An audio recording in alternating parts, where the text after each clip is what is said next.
We're in conversation with Roland Folger, CEO and Managing Director of Mercedes-Benz India, at the unveil of the new E-Class, the long wheelbase new E-Class.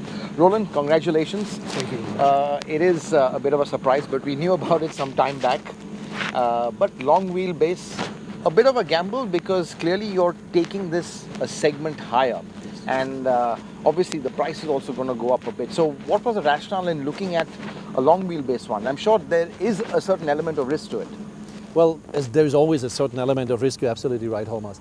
The issue for us was, however, when we looked at how is the usage of our car, how has that been changing? And if we look and project that into the future, into the next 5 to 10 years, what we think we see very, very clearly is the road conditions are not going to get any better, the traffic is not going to be any lighter. So our customers that are successful businessmen, entrepreneurs, they spend a lot of time in their car. And once we saw the opportunity within our lineup of products and the Chinese solution to some of those issues, we were basically very, very eager to basically apply that same solution to the Indian marketplace. Because basically there is nothing better out there than to have the comfort in your day-to-day driving routines on the public streets in Delhi and in Mumbai and in traffic jams all over India. But, you know, India, the only right-hand drive market for this kind of car. So that's a commitment, but that's a huge investment because I don't think there's any other market sharing this investment for you. So that must be putting some cost pressure on you. Yes, of course. And it was not an easy sell also to Germany because if you look at the overall, the incremental cost of such a vehicle and at the same time trying to stay within a price level that people still would accept later on, I think that was the biggest challenge that we were facing in that time. But we also were committed to that solution because we knew it would give us a unique positioning basically on a cost basically and price level in a segment that we really own here in India, and then being able to reach up already to the next level of comfort as well. I think that what also gave us the confidence that the volumes that we would be able to achieve in India are definitely going to be worthwhile all the costs and all the commitment of our research engineers. Well, to achieve a certain critical mass of volumes, one can assume that you will not bring the standard E-Class or the W213, this is the V213.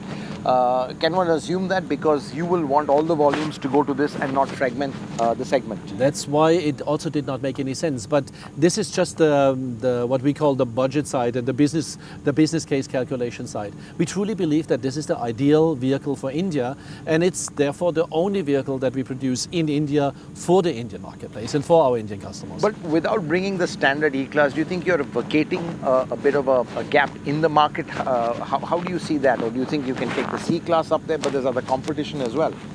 Well, the C-Class we already put up there when we brought it very, very close, and I'm quoting now you and your colleagues, when we brought it very, very close to the S-Class. And now we are basically taking the next logical step in that direction, and having already the pre-developed vehicle on our hands gave us that opportunity, and we were happily grabbing that opportunity and moving ahead with it.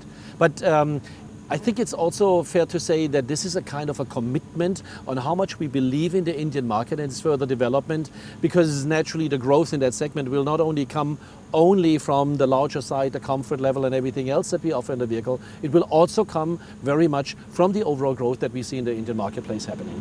But do you think you could have some incremental exports of this model to other right-hand drive markets? I mean, there may be small numbers, Singapore, South Africa, maybe Sri Lanka. Do you think there is a scope for that? I know that may not be the priority, that might just be a bonus in the future. Well, actually in the past, and it's a very good and valid question, we had that discussions already. Now in other markets, the situation is different. Either they sell a lot more S-Classes, or basically they are happily and fine with the existing the normal wheelbase 213 and E-Class. In any case, we looked at all these opportunities out there, and either the volume was too small or not profitable for us at all. So that at the moment are plans that we have been able to shelve. But you never know what the future looks like, and we'll see maybe something in the future to come as well. Yeah. So Roland, share with us some research that really prompted you to take a step like this, because as I say, it's a bit of a gamble because you're really creating a kind of a sub-segment for the first time, so there's always a risk to that. Was there some research, was there some feedback coming that yes, we do want legroom is absolutely super critical in this segment? Yes, we did some research with existing customers predominantly. Like I said before, we have now in total 34,000 E-classes running in India. We have a solid customer database, and we basically send lots of feelers out. We had discussions with customers directly. We were talking to people. We were looking of who brings the vehicles into the service. We were talking to the drivers on who was driving the car in. And the interesting part of that was that most of the drivers and most of the customers that we have are using that vehicle throughout the week as a chauffeur-driven vehicle. When they go to work, when they do their business travels, they use drivers. On the weekend, they want to drive themselves. That's why the car is, I think, also really the best of both worlds. It's spanning an interesting bridge for us as well, because the car does not feel, and hopefully you've driven it and come to the same conclusion, but the car does not feel really like a long wheelbase version, but it gives you the creature comfort in the back, and it gives you the fun of driving also when you're in the front seat. So therefore, I think our fears were kind of allayed. And the typical customer, is it going to be existing 212 customers upgrading because a logical upgrade? Will you be pulling from other segments?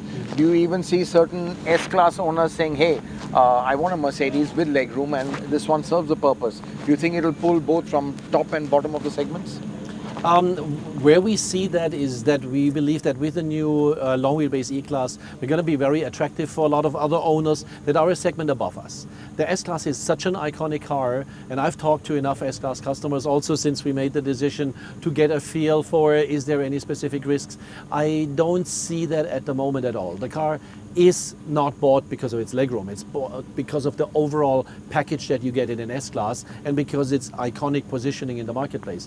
There, our fears are not there. We hope that we can get a lot of other people, for instance, also from an SUV segment, because of the space that it offers, because of the comfort that it offers. So maybe we can change some of the rules of the game as well. No, but I just want to again touch upon, let's say from a technology standpoint and really from a let's say operational standpoint of downgrading certain Euro 6 engines for this market.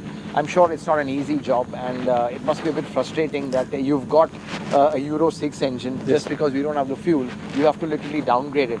That must be a lot of work and unnecessary work for R&D departments in Germany. We call that a significant waste of our resources, actually. But I think we have been also making sure that the relevant parties in the government understand that we, from 2018 onwards, will be ready to introduce also Euro 6 versions into this country. We're working on that diligently. Now, in the meantime, for us, it's a bridging phase that we go through, and where we have to see with what kind of minimal effort, also financial effort, can we safeguard our interests also in the longer term, because we strongly believe that by 2018 we can be ready and then really go Euro 6 or Bara Stage 6 in this country as well. So what you're saying, if you're ready in 2018, this engine might get a straight 6 diesel? Yes, I'm saying that actually, yes. Okay, great. So, but thanks for the question. Yeah. And thanks for clarifying. Okay, so great. So a straight 6 diesel high-tech coming from Mercedes, which is a Euro 6 engine by 2018. Maybe in the facelift of the S-Class. We have to see whether we're going to do that. It also depends naturally on our sales figure and the sales success. Right. We might delay that. It's difficult. We can't bring it any forward. But it will come. But it will certainly come to India as well. That's a promise. Thanks, Roland. Thank you, Hormazd. Thank you very much.